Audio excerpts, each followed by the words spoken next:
Bonjour tout le monde. Dans cette vidéo, on va regarder comment reproduire le site qu'on a ici. Donc, on a un en-tête, un menu, un contenu avec un titre et une vidéo YouTube ici, un petit pied de page et une autre page. Là, toutes les pages mènent au même endroit sauf celle-ci qui mène vers une carte Google Maps. Donc, pour commencer, ici, j'ai mon site exemple qu'on peut voir ici. On voit que c'est le même lien qu'on a là que le lien en haut ici, ou presque là. Donc, ce qu'on va faire tout simplement, dans le même dossier, on va créer un nouveau dossier. On va appeler lui aussi site exemple. Et dans Expression Web, là, j'ai mon exemple ici. Je vais ouvrir le nouveau site, donc ouvrir site, et ouvrir le dossier que je viens de créer site exemple. Ensuite, ouvrir. Donc là, j'ai un nouveau site vide qui contient absolument rien. Premièrement, une nouvelle page HTML que je vais immédiatement sauvegarder avec CTRL-S et appeler index.html. Je m'assure qu'ici en haut, là, je suis dans le bon dossier. C'est en effet le dossier que je viens de créer. Et je vais immédiatement créer mon fichier CSS qui va contenir mon style. Encore là, je vais immédiatement le sauvegarder et je vais l'appeler theme.css. Et là, je peux le fermer. Et je vais aussi tout de suite, en appuyant ici, attacher le style à ma page web que je viens de créer. Donc là, si vous n'avez pas exactement les mêmes éléments, donc Toolbox en haut à droite, Manage Styles ici, propriété des tags ici, vous pouvez les ajouter dans l'option panneau en haut. Donc, moi, j'ai la liste des dossiers, propriété des tags, et puis gérer les styles et la toolbox qui contient des éléments HTML. C'est pas mal les panneaux les plus utiles. Donc, quand on a ça, on appuie sur attacher les styles, la feuille de style, et tout simplement, on a notre nouveau style qu'on vient de créer qui s'appelle theme.css. On peut faire attacher à toutes les pages HTML, mais en ce moment, on en a juste une de toute façon. Et on voit immédiatement, premièrement, on peut sauvegarder notre page avec CTRL-S. Et on voit tout de suite ici que notre feuille de style elle a été attachée. Donc, je vais tout de suite créer les différentes divisions de ma page. Pour faire ça, je préfère insérer HTML division. Je peux aussi appuyer ici, un petit peu plus vite. Ma première division, je vais tout de suite lui donner un identifiant et l'appeler cadre. Et cette division-là va contenir toutes mes autres divisions. Ça va me permettre de changer le style du centre de ma page, puis d'avoir du style extérieur pour essentiellement une couleur de fond pour la page au complet. On va voir un petit peu plus loin ce que ça donne. Et dès maintenant, je vois là, c'est pas très facile de visualiser les divisions. Entre autres, si j'en fais une à l'intérieur de ma division, vous voyez en ce moment que je suis dans ma division. Si je fais en créer une nouvelle, on voit que c'est presque, les deux divisions ont exactement la même taille. C'est super difficile de les reconnaître. Donc là, je vais tout de suite donner un nom à celle-là et l'appeler, disons, en tête ou section en tête. Et je vais faire quelque chose là, pour mieux identifier mes différentes divisions. Donc, si on fait un nouveau style sur le sélecteur division, ça va affecter toutes nos divisions. Ici, on va changer ça plus tard, mais c'est important de ne pas définir dans la page en cours. Dans bordure, je vais mettre une bordure solide de 1 pixel noir. Et dans box, je vais mettre une marge de 5 pixels dans toutes les directions. Ou je peux même mettre 10 pixels. Et là, je vois mieux mes divisions déjà, parce que toutes mes divisions ont une marge, toutes mes divisions ont une bordure, donc c'est beaucoup plus clair de les différencier l'une de l'autre. Mais là, on a un problème. Comment je fais pour ajouter une autre division qui est dans le cadre, mais qui n'est pas dans en tête? Je ne peux pas vraiment cliquer en dehors, il n'y a pas vraiment de façon. Donc là, je suis un peu pris. Je vais devoir appuyer ici sur fractionner, split. Et si je mets mon curseur ici, on voit qu'il y a un caractère en surbrillance. Ça montre un peu où est notre curseur. Je peux même ajouter du texte puis appeler, disons, en tête, vu que ça va être le nom de notre section. Et on voit ici les divisions qui ont été créées au départ. Donc, la division cadre. Après ça, à l'intérieur, il y a la division en tête. Et ensuite, cet élément-là, ça représente la fermeture de la section en tête. Et cet élément-là, il représente la fermeture de la section cadre. Même que quand on clique dedans, on peut voir ici en bas là, que ça représente quelle division on a sélectionnée. Donc, je vais mettre mon curseur à la fin de la section en tête ici. Et si je fais nouveau div, alors là, je l'ai fait 2 fois, CTRL Z, j'ai une division juste après. Là, je vais faire la même chose pour ajouter toutes les divisions dont j'ai besoin. Une à côté de l'autre et non une dans l'autre. Donc là, on devrait être correct parce qu'on a en tête, menu. Ensuite, on a besoin d'un contenu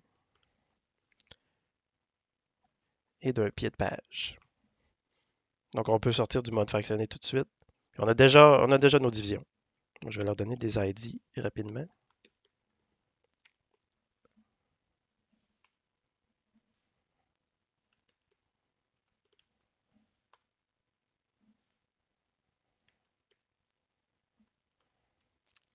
Ces identifiants-là, non seulement nous permettent de retrouver plus rapidement on est dans quelle division, parce que là maintenant, si j'enlève le texte, je peux quand même savoir assez vite quelle division est laquelle juste en regardant pendant que je suis dedans.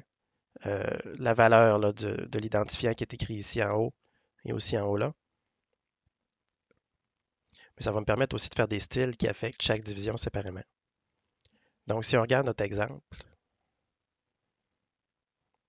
dans notre en-tête, on a une image et on a un titre. Donc, je vais aller dans l'en-tête et je vais créer un titre de premier niveau et écrire le nom de l'entreprise.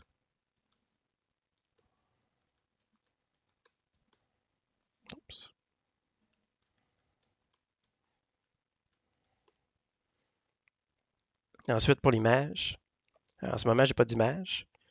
Premièrement, je peux faire un nouveau dossier comme ça et l'appeler image.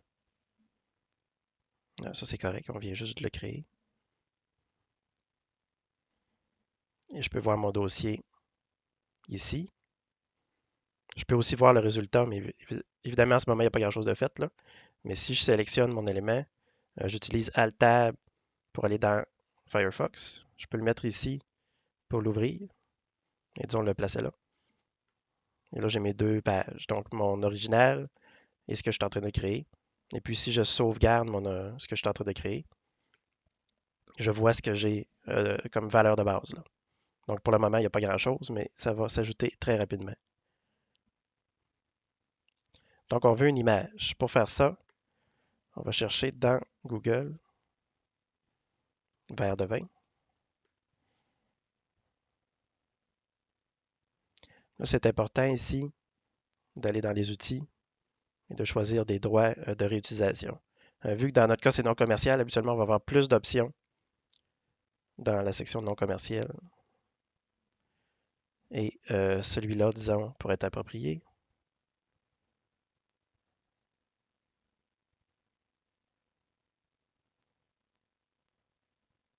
Donc, on prend celle-là.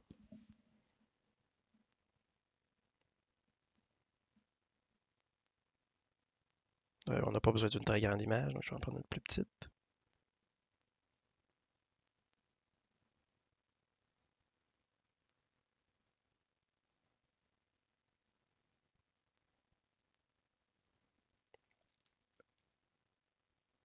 Ou je peux même ici copier l'image.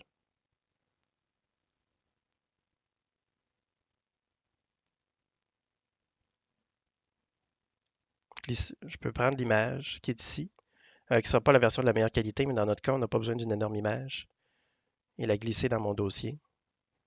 Je vais l'avoir immédiatement au bon endroit. Donc là, je peux aussi enlever une partie du nom pour le simplifier un peu. Et dans mon cas, j'ai une image qui est 118 kilooctets, c'est beaucoup. Donc, je vais vouloir la compresser un petit peu. Donc, quand on a Paint.net d'installer, c'est tout simplement d'ouvrir avec Paint.net. Resize. Je sais que mon en-tête ne peut pas dépasser 150 pixels dans mon cas. Donc, si j'écris ici, disons 100, parce que 100, ça va être, ou 150, 125, disons. Et si je coche ici de garder le ratio avant de faire ça, parce qu'autrement, essentiellement, l'image va être croche si on ne coche pas ça. On va rapetisser beaucoup l'image, perdre la qualité, mais aussi avoir une image qui est beaucoup plus accessible pour le web, beaucoup plus facile à télécharger, parce qu'elle est maintenant 11 kilooctets. Donc maintenant, pendant qu'on est dans notre H1, on peut faire insérer image d'un fichier et choisir notre image. Il nous a déjà mis dans le bon dossier. Plutôt, en fait. Là, il faut faire attention. Il ne m'a pas mis dans le bon dossier. Je suis dans le master, alors que mon site est ici. Donc, il faut faire attention. Et j'ai mon image ici. Un texte alternate. C'est important de mettre une information qui explique c'est quoi l'image. Et on a ici notre image à côté de notre titre. Donc, on peut déjà faire un nouveau style. Par exemple, section en tête. On va vouloir que le texte soit centré.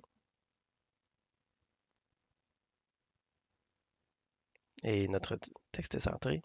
Et on va vouloir aussi que toutes les images aient un alignement vertical centré. Donc là, je l'ai fait pour toutes les images. Donc si on avait n'importe quelle image dans la page, ça va faire la même chose. On voit que l'image s'est positionnée au milieu du texte. Et là, maintenant, ce qu'on va faire, c'est modifier notre cadre pour prendre seulement l'espace dont on a besoin. Parce que si on compare avec l'original, on voit que notre cadre ici est séparé. Il prend environ 800 pixels de large et le reste de la page est d'une autre couleur. Donc, pour faire ça, on fait un nouveau style sur cadre. Important d'utiliser un signe de numéro vu que c'est un identifiant comme il y a ici. Et on va mettre une largeur, donc 800 pixels dans notre cas. Et dans Box, on va mettre une marge automatique à gauche et à droite. On peut voir le résultat. Ce que ça a fait, c'est tout simplement, premièrement, rapetisser la taille. Donc, si j'enlève les marges, j'ai rapetissé avec l'option qu'on a mis ici. Et après ça, en mettant une marge automatique à gauche et à droite, ça a centré notre élément dans son parent, qui est essentiellement la page au complet. Donc là, si je sauvegarde, je peux voir que ça donne le même résultat ici. Ce que je vais faire par la suite, c'est ajouter un style sur le corps de la page. Donc la page au complet, au complet, au complet. Et pour ça, j'utilise le sélecteur Body. Et je vais mettre une couleur de fond comme on a dans l'exemple.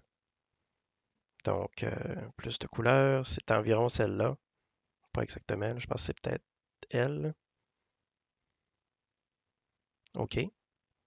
Donc là, on a une couleur de fond. On peut tout de suite voir si c'est la même. C'est probablement... Oh, c'est la même. Mais on voulait la couleur de fond seulement pour l'extérieur de notre document et pas l'intérieur. Donc pour faire ça, on va modifier le style de cadre.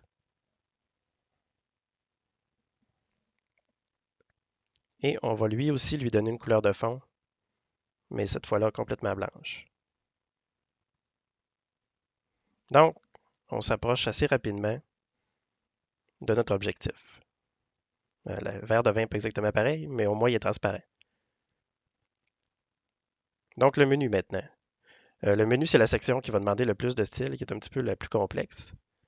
Donc, premièrement, on peut appuyer sur ce bouton-là pour créer une liste qui ensuite va être notre menu. Mais attention, si je fais ça immédiatement là, on voit que ça a créé une liste avec notre division dedans. C'est pas du tout ce qu'on veut faire, là. On veut faire la liste dans la division. On ne veut pas faire une liste qui contient notre division. On peut voir ici que la liste contient la division. Donc, je vais appuyer sur CTRL-Z pour annuler ça. Ici, à la place, je mets du texte avant. Ça va correctement faire ce que je veux. Donc, une division qui contient une liste. Et je peux appuyer sur... Pardon. Je vais commencer par mettre un nom. Si je peux reproduire les noms que j'ai ici. Accueil 20 cartes, contactez-nous.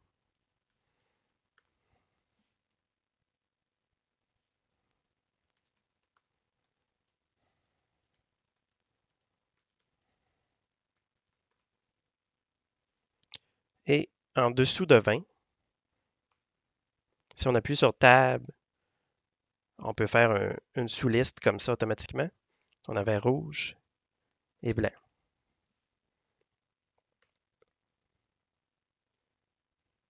Dans l'ordre inverse, mais ça ne change pas grand-chose.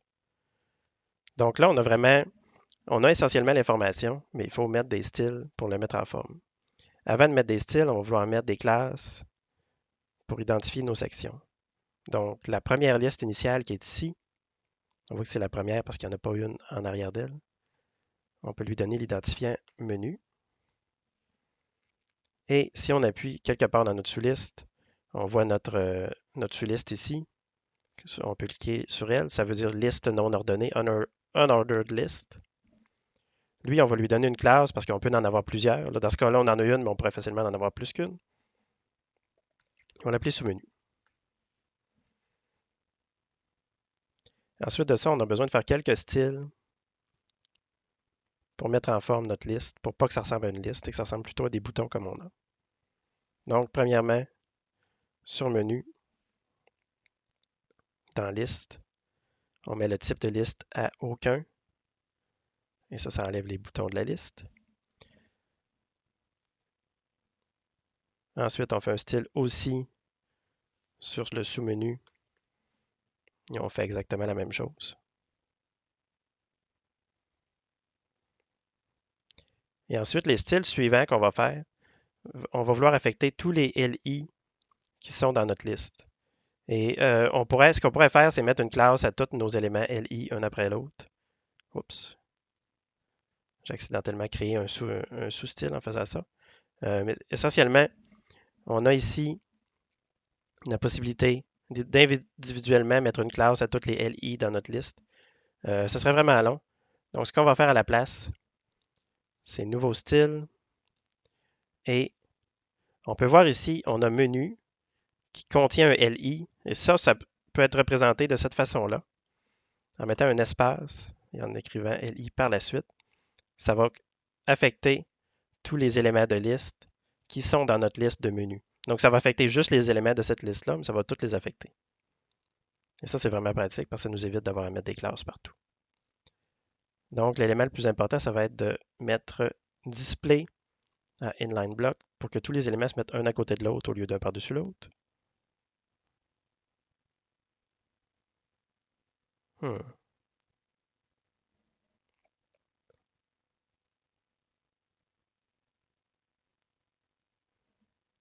Là, c'est important de voir que des fois, les choses ne sont pas automatiques en CSS toujours, là. Clairement, ça n'a pas fonctionné. Il y a une erreur quelque part. Si on compare avec l'exemple, on peut inspecter l'élément. Et dans Règles ici, on a les styles qui ont été appliqués.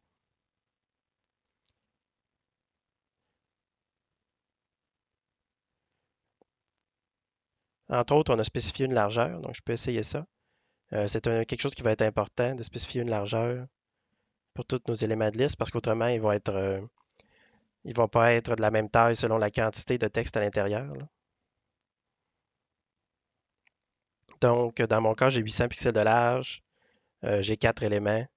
Donc, 200 pixels, ça rentrerait, mais ça serait très juste, là. Donc, je vais y aller avec 150 pour le moment. C'est facile à ajuster par la suite. Et on voit que c'était ça notre problème. Maintenant qu'ils ont une largeur, ils se positionnent correctement. Essentiellement, avant d'avoir mieux de largeur, probablement que ça ne fonctionnait pas parce que tous les éléments prenaient la largeur complète de la page, donc ils ne pouvaient pas se mettre un à côté de l'autre. Donc là, on a déjà un problème un peu. On s'attendrait à ce que accueil soit adjacent à 20 au lieu d'être adjacent au dernier élément. Pour faire ça, on va modifier notre style sur les LI et on va mettre comme tantôt avec l'image, c'est le même principe. On va vouloir mettre vertical align top parce que par défaut, ils sont alignés en bas. C'est pour ça qu'on voit qu'ils sont tous égales en bas. On veut qu'ils soient égales en haut et ça les place en haut. Ensuite de ça, il y a quelques styles à placer pour s'arranger que rouge et blanc soient adjacents à 20 au lieu d'avoir comme une marge ici. Selon les navigateurs, c'est pas la même chose, donc on va avoir besoin de mettre un style différent selon le cas. Pour faire ça, je vais faire un nouveau style. Et pour mieux afficher essentiellement le résultat, je vais appuyer premièrement ici pour voir ce que j'ai comme format en haut. On voit qu'on a un menu qui contient un sous-menu qui contient des LI. Et là, on va faire la même chose pour clairement représenter les éléments de la liste en bas.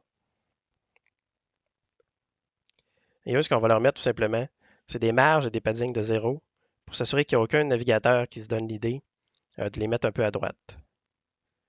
Puis on voit ici qu'ils sont toujours un peu à droite. Il y a un autre style qu'il faut placer. Notre sous-menu. J'ai fait une copie. Notre sous-menu. Lui aussi, on peut mettre les marges et les paddings à 0. Parce qu'essentiellement, selon les navigateurs, il va y avoir soit le sous-menu lui-même ou l'élément de liste qui va se placer automatiquement à droite. Et si on regarde ici, dans notre navigateur, on voit que les éléments sont placés au bon endroit.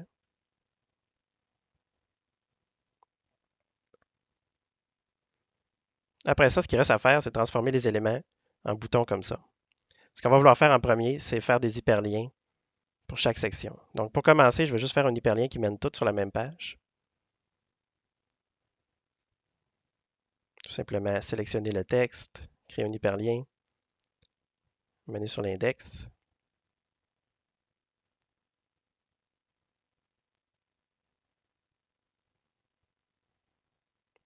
Et pour la raison pour laquelle on fait les hyperliens au départ, c'est qu'on va changer le style des hyperliens et non le style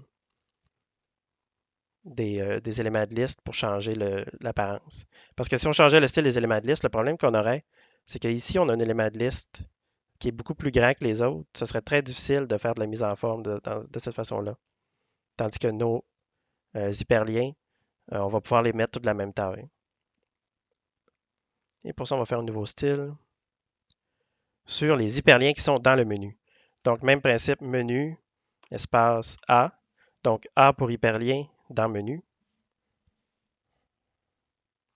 Premièrement, décoration de texte, on peut le mettre à aucune parce que ça va être des boutons.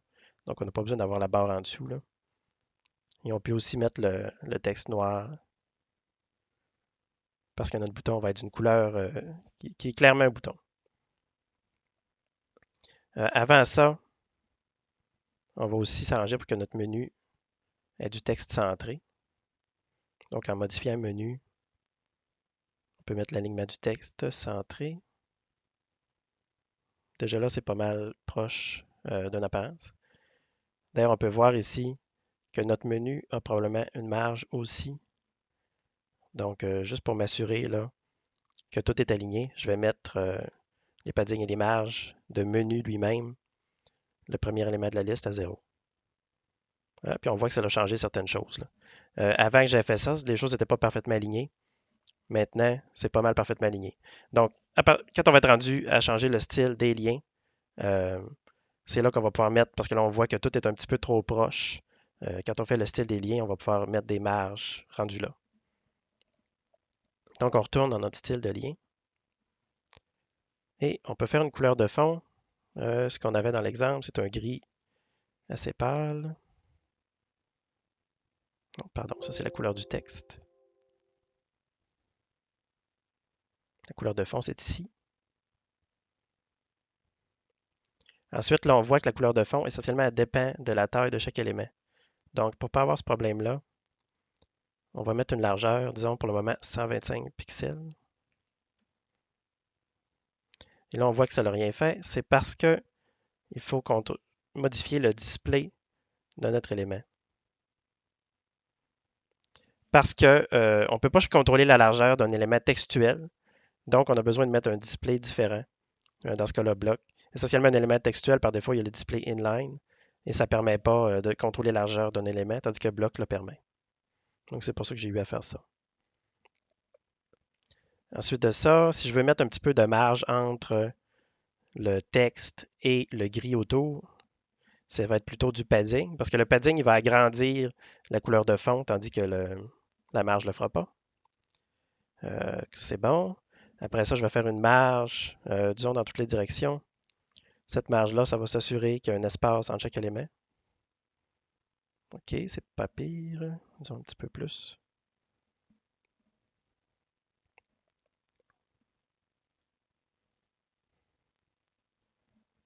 Et, dernier élément, nos boutons, ils étaient centrés.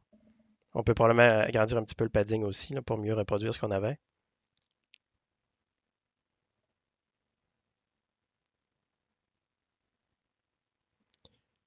Et on avait aussi une bordure arrondie.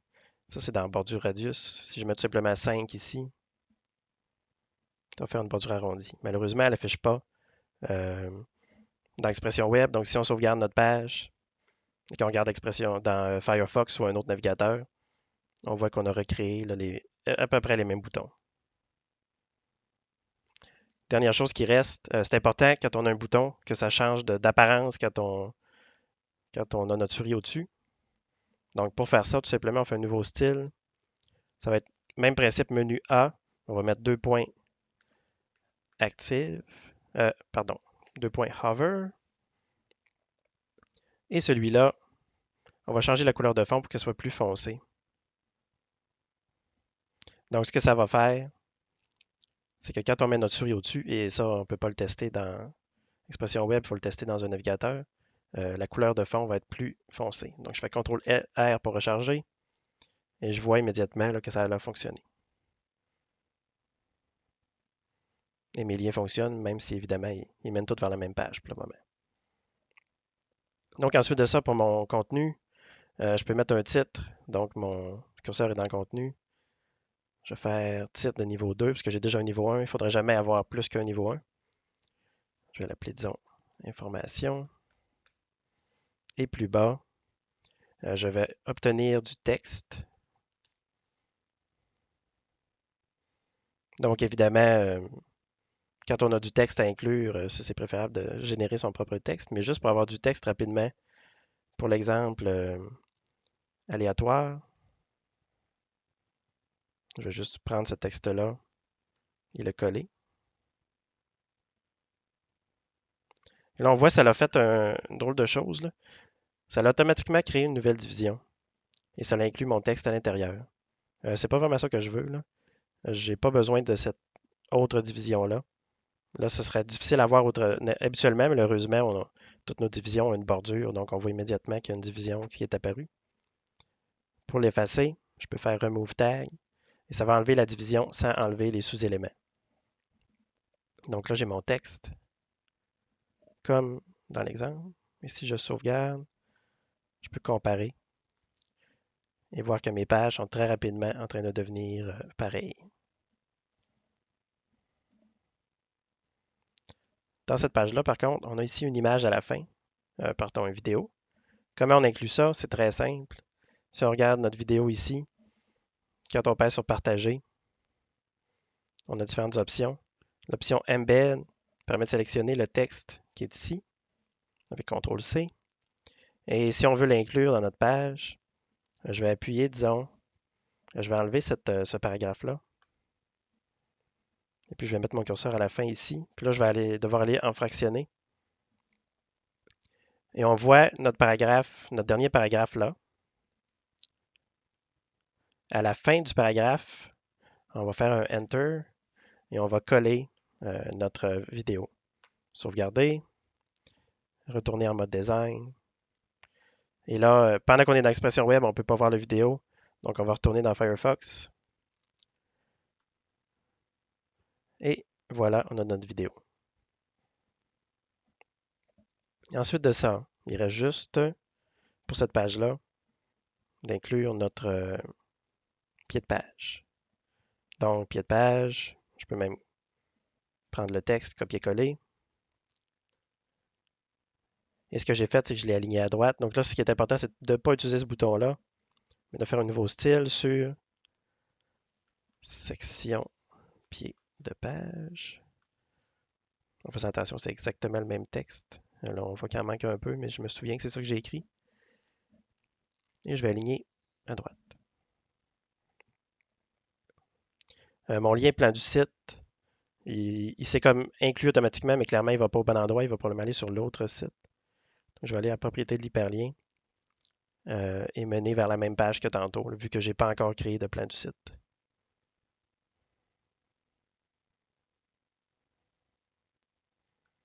Ensuite de ça, mon style de division, je peux le modifier.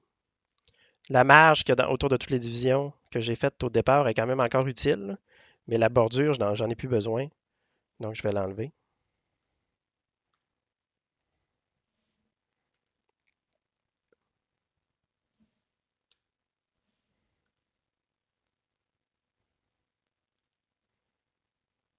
On a ici notre original, notre emplacement. Il y a quelques petits détails qui restent. Premièrement, le texte ici est différent. Si on veut changer la mise en forme de tout notre texte, mais uniquement le texte dans un paragraphe, on va faire un nouveau style sur paragraphe. Et là, on n'a pas besoin de faire exactement la même chose, mais disons, on peut mettre du Helvetica, quelque chose comme ça. Il y a comme des options prédéterminées là, dans Expression Web qui sont quand même pas si pires que ça.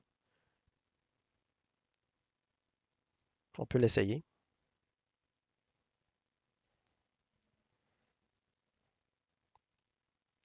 On peut aussi changer la taille du texte si on veut. Là, il y a différentes façons. Un truc pratique, c'est de mettre, disons, 1.2 EM. Ça va agrandir le texte d'environ 20% comparé à l'original. Si on met 1 essentiellement, ça ne change rien. Donc 1.2, ça va l'agrandir légèrement. En général, dans un site web, ça vaut la peine d'avoir du texte assez grand. Parce qu'on, à moins d'en avoir une quantité énorme, parce qu'évidemment, c'est plus facile de lire du plus grand texte. Donc, on voit qu'on est pas mal proche. La seule chose qui nous reste à faire, c'est d'avoir notre section carte. On a aussi notre titre ici qu'on peut faire. Donc, on va commencer par le titre. Propriété de la page. On écrit accueil dans le titre. Ça, si on sauvegarde, on peut immédiatement regarder dans Firefox le résultat. On a notre titre qui fonctionne. Et ici, ce lien-là est supposé mener sur une page différente. Donc, quand on est content de l'apparence de notre page, on peut commencer à faire des copies qui vont toutes fonctionner avec le CSS. Par contre, avant de faire ça, tous mes styles que j'ai faits se sont mis dans la page en cours.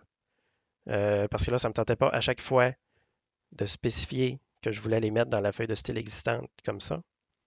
Donc là, maintenant, si je veux les déplacer dans la feuille de style, je fais juste toutes les sélectionner. Donc, je pèse sur le dernier, je tiens Shift, je pèse sur le premier. Ils sont tous sélectionnés. Pour ça, je les prends, je les glisse dans theme.css. Et mes styles sont rendus dans le fichier CSS.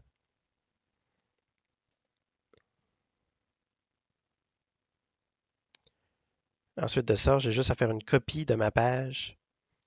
Donc, je clique dessus, je fais CTRL-C, CTRL-V. Ensuite, je peux renommer là, de différentes façons. Celle-là, je vais l'appeler, disons, plan.html, ça va contenir ma carte. Si je l'ouvre, on voit que c'est exactement la même page. Donc là, éventuellement, évidemment, le contenu, tu sais, je vais le changer, là. Donc, je peux l'effacer complètement.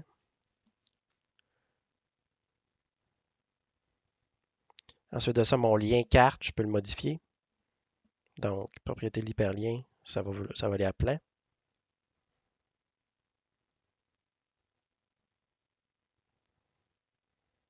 Ce qui est inconvénient avec ça, c'est qu'Expression Web, il a tendance à mettre à jour tous les liens quand les liens au départ menaient vers le même endroit.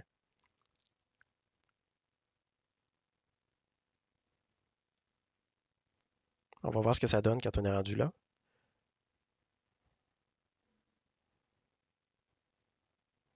Donc, cet hyperlien-là devrait mener vers plein. Une option que vous avez, c'est toujours au départ, à place de faire des hyperliens qui mènent tous vers le même endroit, vous pouvez faire des hyperliens. Disons qu'on veut mener vers 20. On peut écrire 20.html. Et même si la page n'existe pas encore, ça va quand même créer un hyperlien là, vers une page qui n'existe pas pour le moment.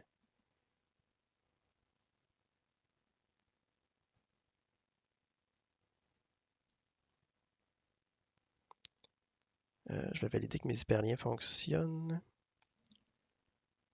Ici, carte, modifier l'hyperlien, remener par plan.html.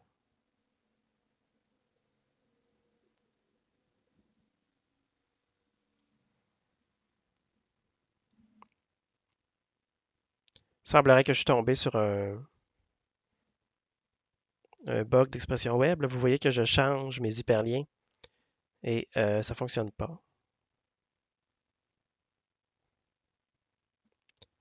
Une façon simple de changer des hyperliens euh, quand ça ne fonctionne vraiment pas, là, ce serait d'aller dans le mode fractionné. Et si on pèse ici sur carte, on peut même sélectionner un morceau. On voit que ça fait la même chose dans le mode fractionné. Puis là, on a notre hyperlien, c'est index.html parce que ça mène vers index.html. Donc, si je veux que ça mène vers plan.html, je vais juste changer ce texte-là pour plan et le sauvegarder. Et c'est déjà fait, c'est changé l'hyperlien. Donc, si vous avez des problèmes de ce genre-là, vous pouvez le résoudre de cette façon-là. Ici, même principe, là, mes hyperliens. Disons l'hyperlien vers accueil, il mène vers plan. Puis évidemment, ce n'est pas l'objectif, là, donc je peux le prendre et remplacer plan par index, vu que c'est le nom de ma page d'accueil. Ensuite, après avoir tout sauvegardé, si je regarde le résultat, je peux aller à la carte, retourner à accueil.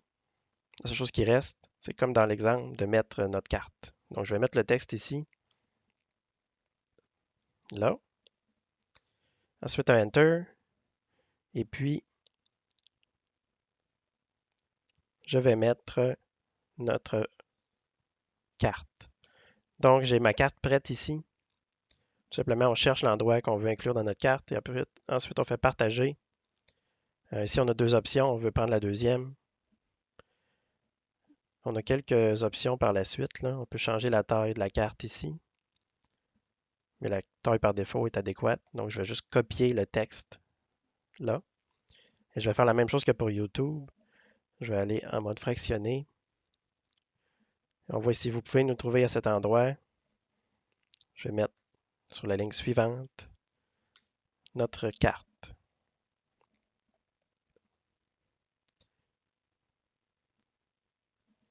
Ensuite, en dessous de la carte, j'avais du texte. Donc, je peux le reproduire.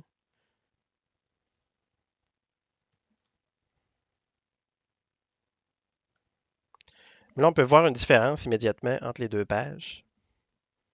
Le texte ici est plus grand et différent que le texte là. Pourquoi?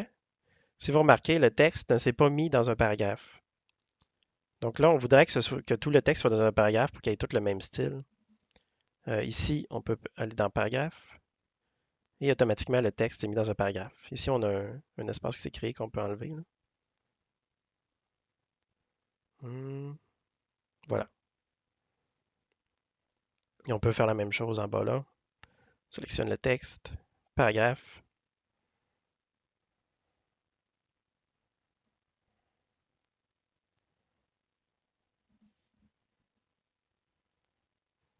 Donc, je sauvegarde ma page et je regarde le résultat. Et c'est parfait.